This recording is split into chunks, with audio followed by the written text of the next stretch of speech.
If you look at a globe today, you'll count 195 separate countries. We tend to look at these territories and assume they are permanent fixtures of the Earth, anchored in place much like rivers or mountain ranges. But borders are not geological facts.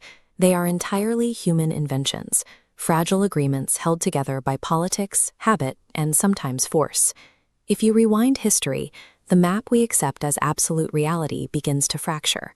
Underneath our current borders lies a massive graveyard of vanished nations, countries that printed their own money, fielded armies, and held international recognition, only to disappear completely. Nations do not simply misplace themselves. To understand how the global map will inevitably change again, we have to look at the exact mechanisms that cause a fully established country to stop existing. Some states are assembled by combining groups of people who share a geographic region but possess entirely different languages, religions, and histories. Yugoslavia was one of these, an artificial structure kept intact for decades by a strong central government and strict political pressure. When that authoritarian grip failed in the early 1990s, the seams split open. Slovenia seceded first, followed swiftly by Croatia and Bosnia. The state did not dissolve quietly. It tore itself apart in conflicts that cost hundreds of thousands of lives and devastated the region. This animated diagram maps out the sheer footprint of the Soviet Union at its peak. It covered 1/6 of the Earth's total land surface, spanning 11 distinct time zones. It held nuclear weapons pointed at the West and outpaced the world in the early space race. Yet this massive entity faced a slow unraveling. Deep economic stagnation and disastrous military campaigns hollowed out the central authority, and individual republics began pulling away, declaring their independence one by one. The government could no longer stop the bleeding. Decades of internal civilian unrest culminated in public protests, completely fracturing the state apparatus from within.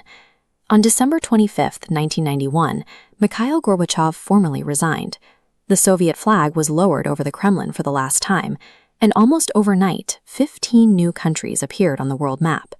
When a government relies exclusively on force to bind incompatible regions together, the erasure of that state rarely happens peacefully. The resulting fracture leaves behind contested borders that populations are still fighting over today. But a country doesn't need a war to disappear. Some vanish cleanly through a bureaucratic pen stroke, completely devoid of the violence that tore apart Yugoslavia or the Soviet Union.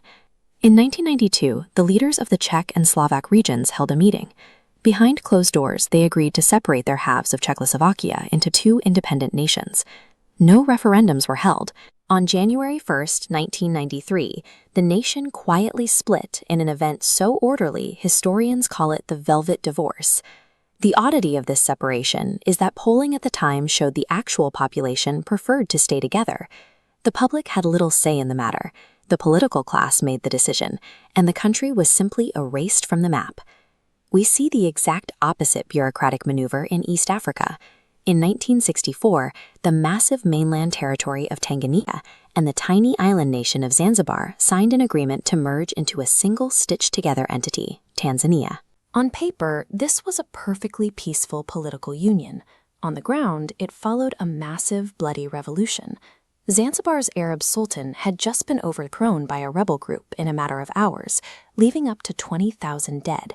The new, highly unstable government opted to merge to survive. These cases reveal a strange loophole in geography. A nation's existence can be terminated purely by a signature, entirely bypassing the lived reality and sometimes the explicit will of its own citizens. There is a third category of vanished nations. These are the countries that were never meant to be permanent. They were manufactured as artificial tools to serve a larger geopolitical agenda. East Germany was built by the Soviet Union as a buffer state between Soviet-controlled Europe and the Western powers. It existed for 40 years, primarily as a weaponized surveillance apparatus. The Stasi, its secret police, maintained detailed files on roughly 1 in 3 citizens, turning neighbors against neighbors. The moment the Berlin Wall fell in 1989, East Germany lost its utility. Without that physical barrier and the threat of Soviet force, the nation was swiftly and formally absorbed back into West Germany less than a year later. An even more extreme example is Bophuthatswana. During apartheid, the South African government created a series of independent homelands for Black citizens.